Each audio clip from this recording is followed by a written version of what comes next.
Selamat Memang malam Pak Ayub.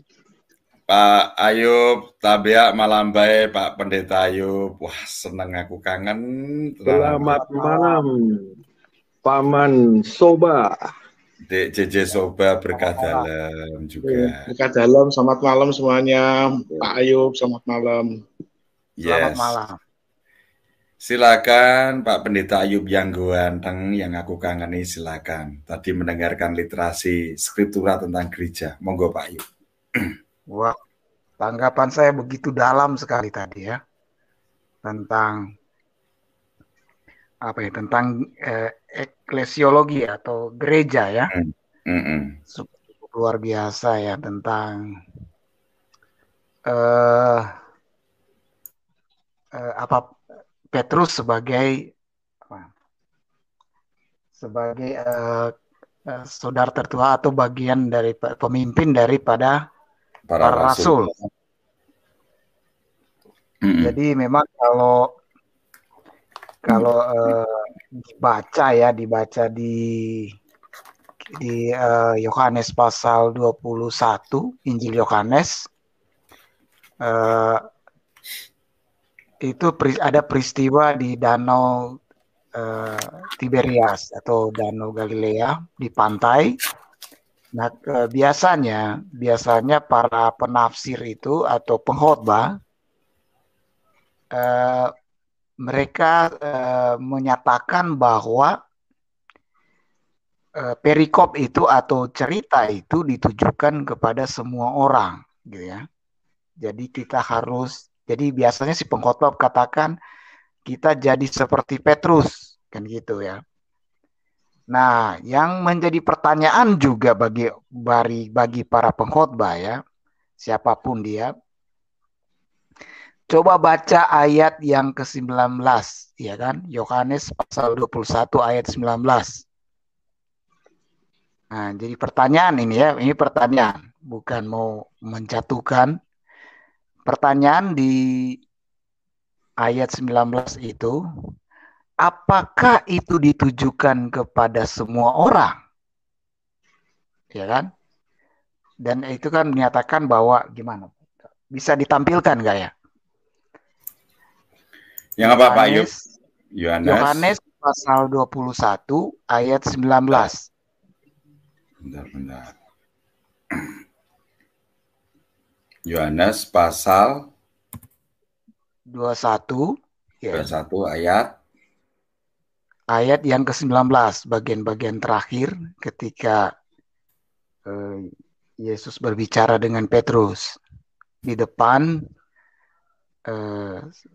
rekan-rekannya atau saudara-saudaranya. Oke, sebentar. Tadi juga sudah kita tampilkan itu. Penjelasannya ya. ada. Nggak apa-apa ini. Dan hal ini dikatakannya untuk menyatakan bagaimana Petrus akan mati dan memuliakan Allah. Sesudah mengatakan ini pertanyaan saya kepada pengkhotbah. Kan selalu kalau pengkhotbah itu mengatakan bahwa ini ditujukan kepada semua orang yang percaya. Gitu. Nah, kalau ayat ini dibaca terus dia katakan bahwa bagaimana Petrus itu akan mati kan? Jadi apakah dia mengatakan bagaimana Petrus diganti dengan nama orang gitu? Contohnya bagaimana saudara-saudara akan mati? Nah, gitu. Coba saja mengatakan begitu ya di depan audiens atau jemaat. Ini Yesus menyatakan bagaimana saudara-saudara sekalian yang percaya kepada Yesus akan mati. Apakah semua akan mati seperti Petrus? Ya? Gitu. Dengan salib terbalik. Pak Ayub buat aku lebih kangen nih. Aduh, Pak Ayub memang. Pak Ayub. Coba siapapun dia dari Ortodoks kah atau dari rekan-rekan dari Protestan, denominasi apapun, coba Anda tujukan kepada semua orang yang percaya kepada Yesus. Bagaimana Petrus itu mati? Apakah sama dengan umat beriman lain? Disalib terbalik semua berarti ya. Dari antara para rasul hanya ditujukan kepada Petrus. tidak ditujukan kepada Andreas, kepada si Yohanes, tidak. Ini ditujukan kepada Petrus bagaimana dia meninggal. Dan hanya Petrus yang meninggal secara khusus seperti itu. Dan yang Matius dan lain-lain itu tidak begitu, ya. Tidak begitu. Yohanes apa lagi? Tidak dibunuh kan? Tidak. Apakah ditujukan kepada Yohanes juga tidak? Dia mati sudah tua, sudah jompo, sudah pikun, kemudian meninggal. Yohanes tidak dibunuh. Begitu. Ya, kalau yang lain ada juga yang memang meninggal martir, tapi tidak seperti Petrus. Nah ini ya. Kemudian juga ini, kalau Petrus sudah jelas, jadi ditujukan kepada dia. Jadi tidak bisa secara hierarki, memang sudah berdasar perjanjian lama. Bagaimana 12 murid itu kan sebagai lambang terusan daripada 12 suku ya, 12 suku. Yeah. Jadi ke-12. Begitu juga ada takbisan Musa kepada 12 pengintai. Kan ditakbis tuh tumpang tangan gitu. Berarti kan hierarki Musa sebagai pemimpin dan para tua-tua, dan juga dia memilih 12 pengintai gitu ya untuk waktu di padang. Itu kan hierarki.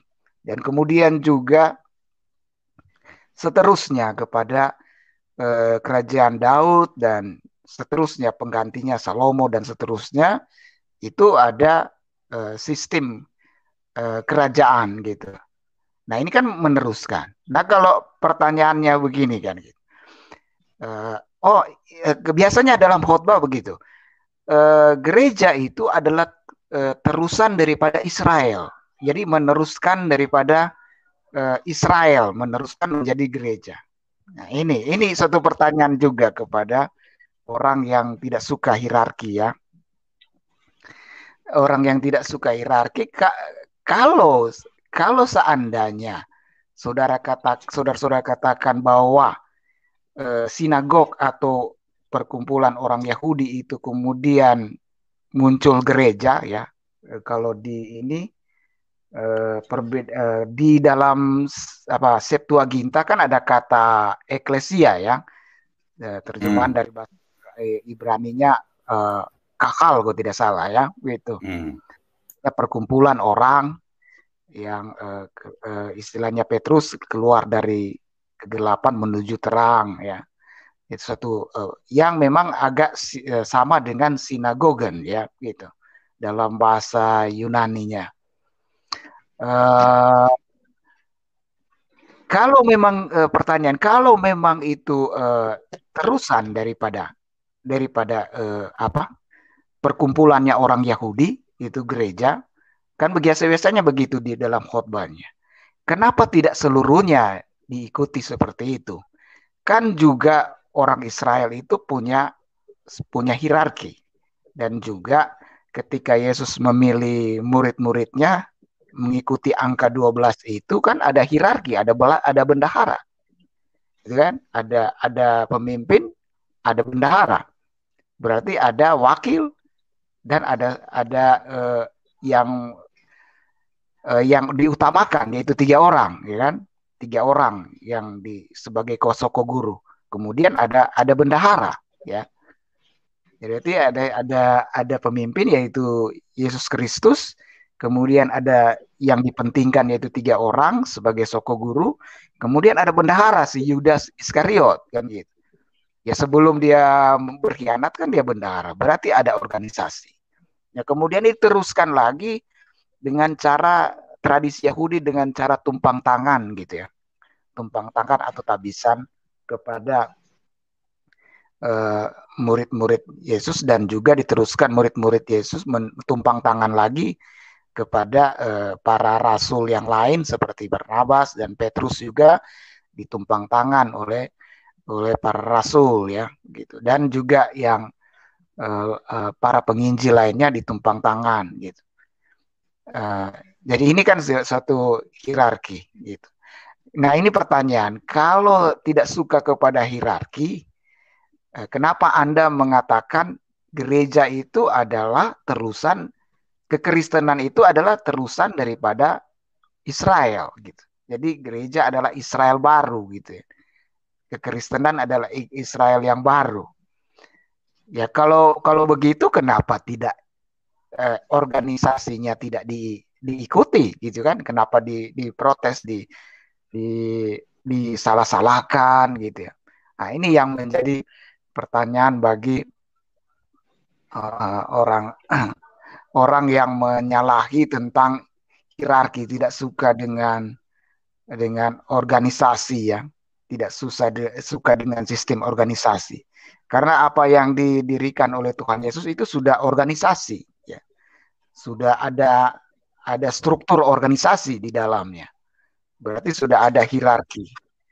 Ini yang nah kemudian dia terjadi ada penyelewengan, ada yang memisahkan diri ya, itu memang mungkin bagian dari pergumulan daripada gereja gitu.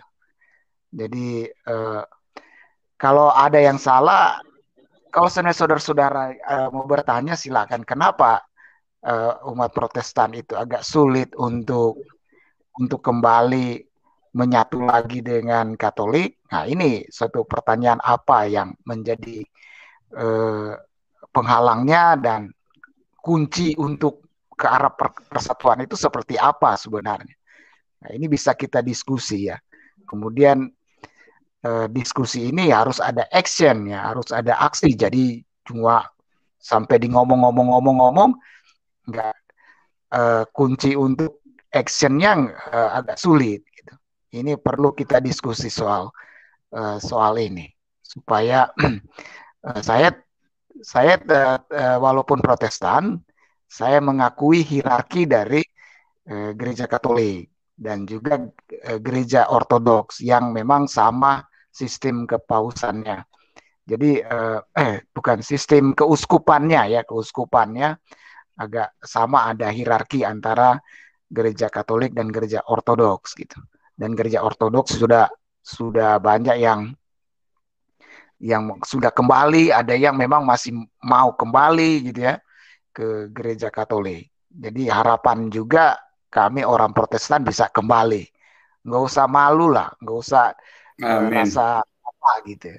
Nah, ini karena ini firman Tuhan, nggak bisa untuk kita katakan oh nggak bisa ya, nggak bisa berarti Anda menyalahi kredo Anda bahwa gereja itu satu gitu kan, gereja itu kudus ya, kudus terdiri dari orang-orang kudus, bukan orang-orang yang pemecah belah gitu ya. Jadi kalau gereja satu kudus atau Katolik ya dan apostolik ya, Anda harus beriman, harus menghayati itu dengan benar. Kalau gereja itu satu baptisan, satu perjamuan kudus atau satu tubuh dan darah Kristus kan artinya ya. Itu ada ayat-ayatnya. Jadi nggak bisa untuk pisah gitu. Ekaristi kita beda dengan dia. Itu nggak bisa. Baptisan saya itu beda dengan dia sehingga di sana baptisannya nggak benar, di sini yang benar. Itu Yesusnya nggak benar yang di sana. Kan nggak bisa begitu kan. Baptisan itu satu gitu. Jadi kata satu itu dalam kredo itu begitu. Jadi harus dijelasin kepada orang-orang di gereja yang kami juga di Protestan ya harus menghayati kredo itu atau pengakuan iman. Gereja yang satu kudus. Kalau yang memakai kata oke lah, Katolik atau Katolik dan apostolik atau rasuli. Tapi harus dihayati dengan benar. Satu itu apa? Kan dalam ayatnya satu iman, satu baptisan ya. Dan satu tubuh dan darah Kristus ya, dalam disebut dengan perjamuan kudus atau itu hanya bisa dirasakan dengan satu, tidak boleh ada perasaan yang lain ketika dia mengikuti Ekaristi. Tidak ada perasaan berbeda dengan kekristenan lainnya. Harus satu dalam perjamuan kudus. Nah, ini harapan ke depan ya bisa untuk menjadi satu di dalam baptisan. Ini baru kata satu ya. Kalau kata kudus ya kita orang-orang yang kudus ya, orang-orang yang kudus yang berusaha untuk hidup kudus ya. Itu maksudnya gereja yang kudus. Jadi bukan kita orang-orang berdosa.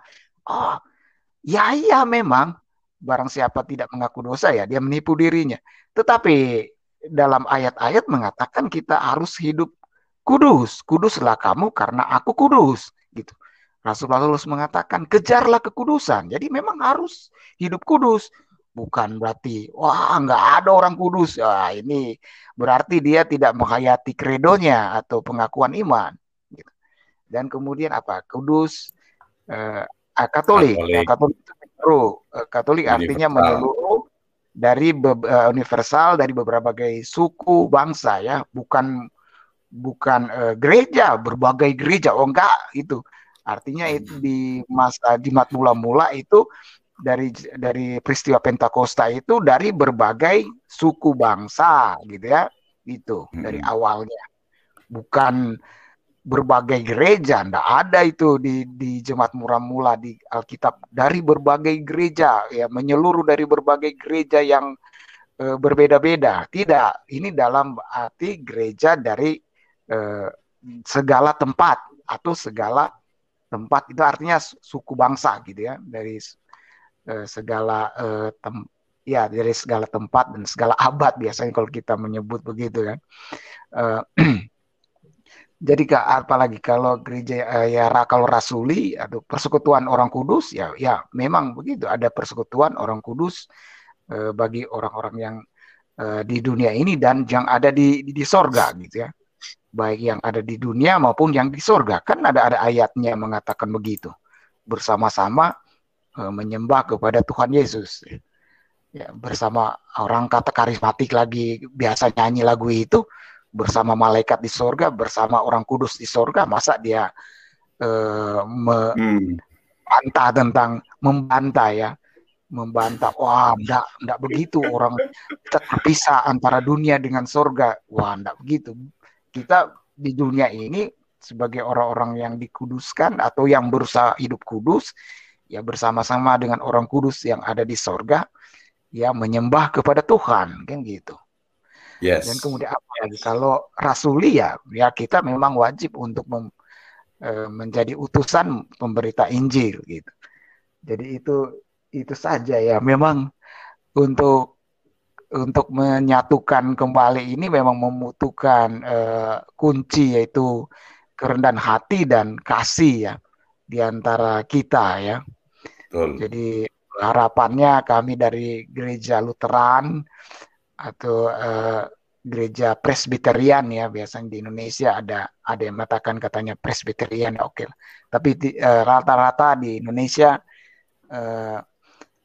mengikuti ya kaum menyatakan Protestan ya, kan AKBP ada Protestannya, BNKP ada kata Protestannya, dan dan yang lain-lain yang ada di Indonesia ya, diharapkan bisa mengikuti penjelasan ini sebegitu lengkap sekali ya. Saya salut ya, saya baru ada beberapa dengar kok bisa menjiwai Injil itu ke arah itu ya. Saya baru tahu. Saya cuma tahu ya kalau Matius pasal 16 dan Yohanes pasal 21 sebagai kunci yang paling utama. Tetapi ada tambahan dari ayat-ayat yang lain, dari Injil Lukas, dari Injil Markus. Nah, ini yang saya baru tahu. Dan kemudian dari surat-surat Paulus juga ya. Saya baru, itu benar juga. Dan juga perumpamaan Yesus itu juga. Tipologinya juga ada tipologi tadi. Ya. Iya. Luar biasa itu. Menurut saya ini tidak bisa diterbantahkan. Karena maksud Tuhan Yesus itu ke arah situ sebenarnya ya.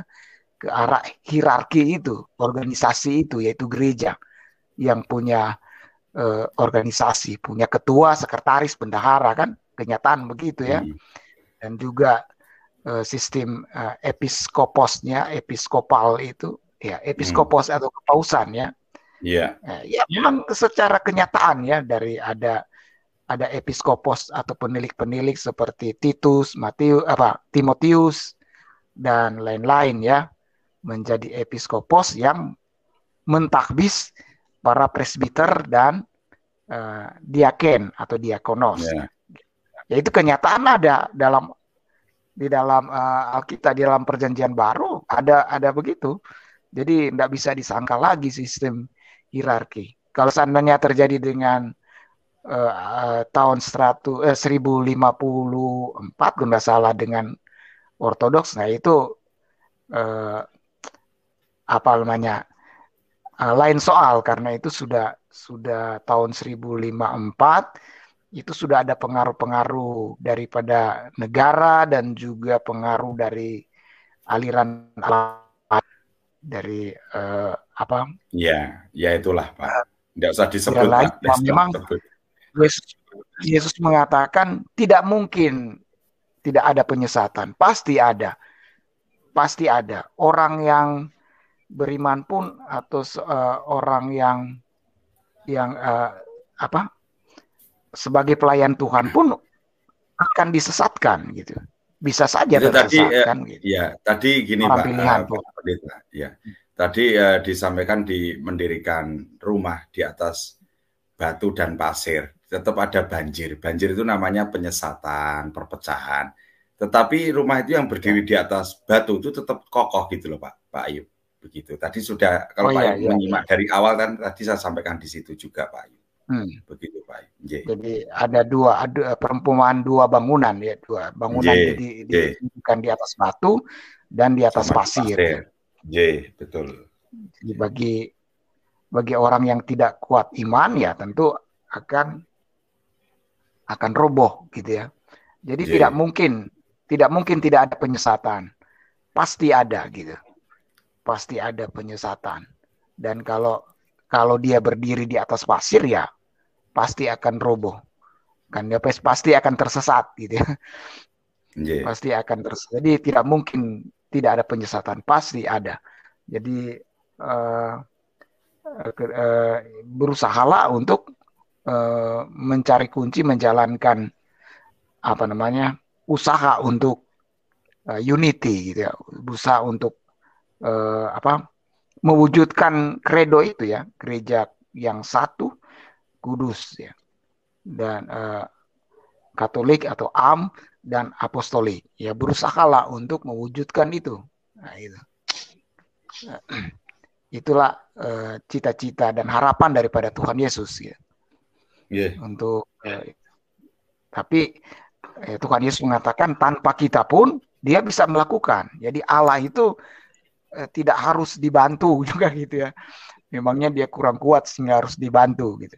Tapi dia memberi kesempatan kepada umatnya untuk bisa melayaninya, untuk bisa melayani. Gitu. Tapi sebenarnya tanpa kita pun dia bisa melakukannya dengan sekali tiupan saja atau dengan berkata saja jadi maka akan jadi gitu ya. Kalau Allah, tapi dia menuntut kita untuk berusaha mewujudkan gereja yang satu, kudus, Katolik dan apostolik. Terus Mbak. Siap. Ibu Bapak dan rekan-rekan, sekali lagi saya tidak pernah menyuruh Pak Pendeta Ayub ke sini, enggak. Boleh ditanya, beliaunya ada di room.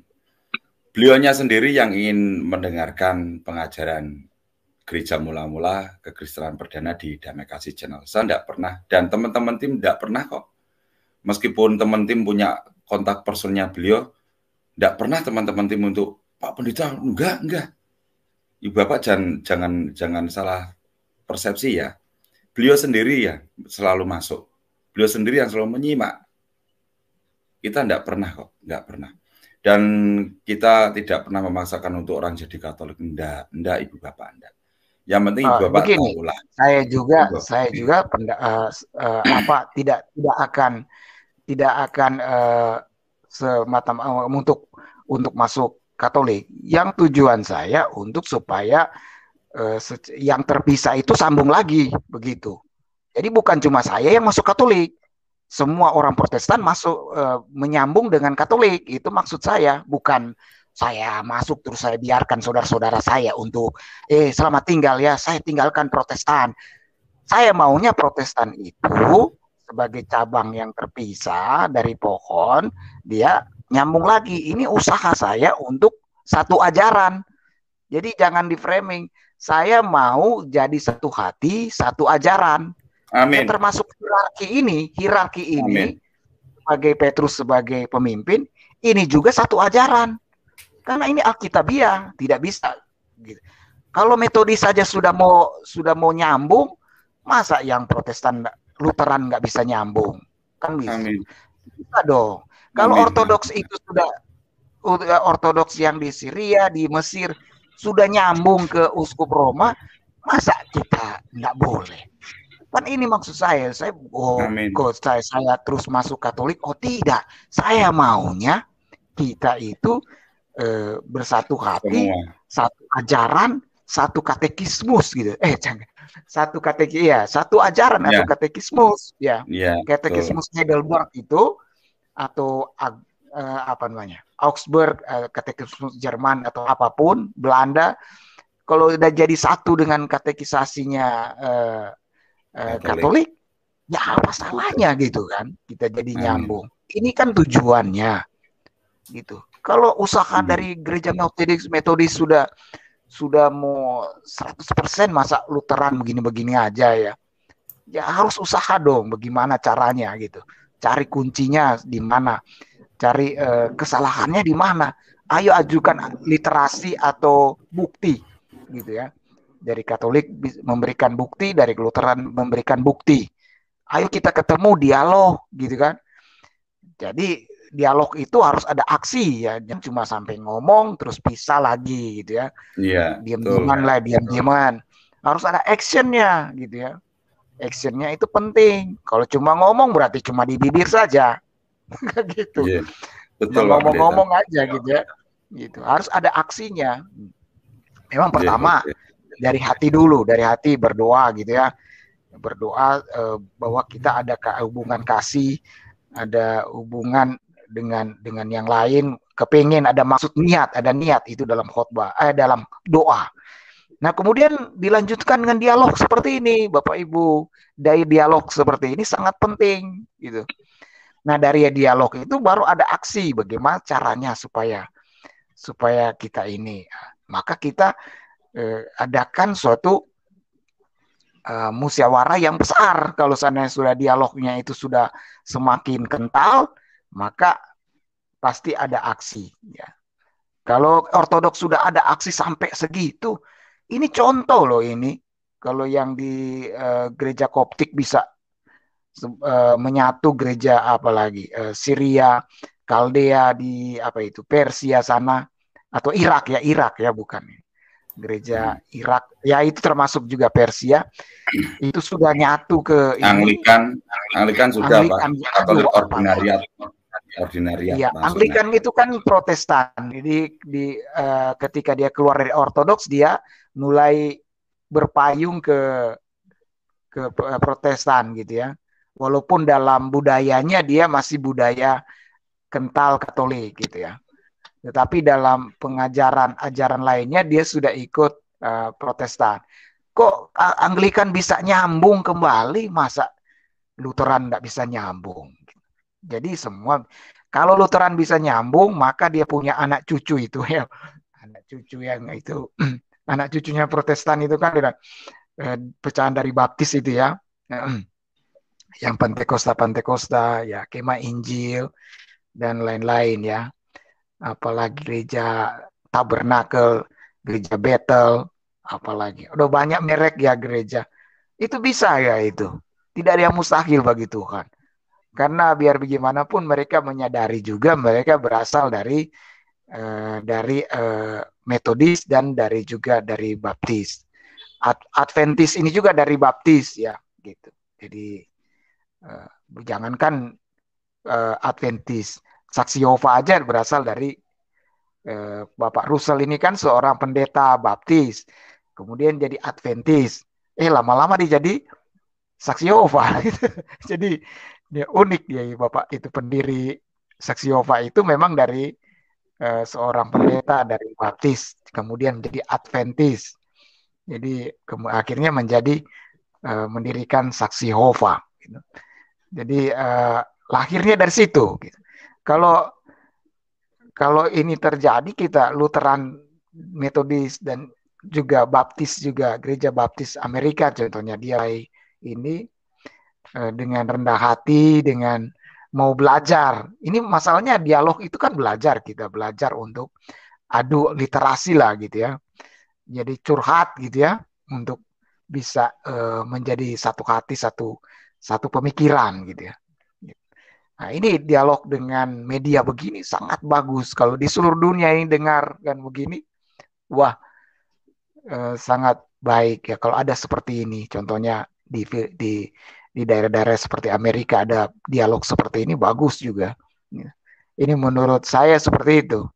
Jadi akan ketemu kuncinya, kunci untuk menuju dalam satu kesatuan. Jadi maaf saja ya, saya bukan karena tidak semudah itu. Walaupun contohnya si siapa itu, yang pengarang The Purpose Driven, Purpose Driven ya, pengarang buku itu ya. Pernah baca Pak DKC Purpose Driven? Pernah, cuma nggak full. Itu Om Sastro pernah baca. Kalau saya belum full, ya, belum full. Pernah baca belum. Itu waktu dia itu sebagai the best seller ya, buku yang terlaku di kalangan Protestan, baik Pentakosta maupun apapun, baca ya, umat bahkan agama lain ikut baca.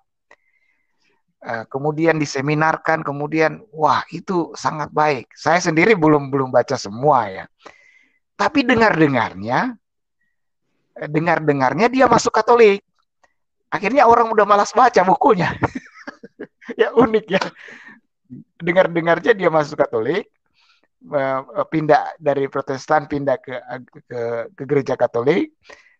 Maka dia buku itu sudah sangat bagus bukunya, enak dibaca untuk membangun iman. Tapi karena dengar dia udah masuk Katolik, orang Protestan sudah bilang, wah, kenapa dia sudah pindah gitu kan? Padahal dia membangun iman dari gereja Protestan khususnya. Tapi saya lihat juga ada agama-agama lain ikut baca juga gitu, mengakui dia punya pendapat atau dia punya wejangan di buku itu. Nah, saya tidak baca semua gitu bukunya. Nah, ini salah satu contoh gitu, contoh di mana orang mulai menyadari pentingnya gereja yang satu, gereja yang kudus ya. Itu saja kira-kira ya pandangan saya, pendapat saya. Yes, ya. Terima kasih Pak Kat. Ya, makasih. Siap.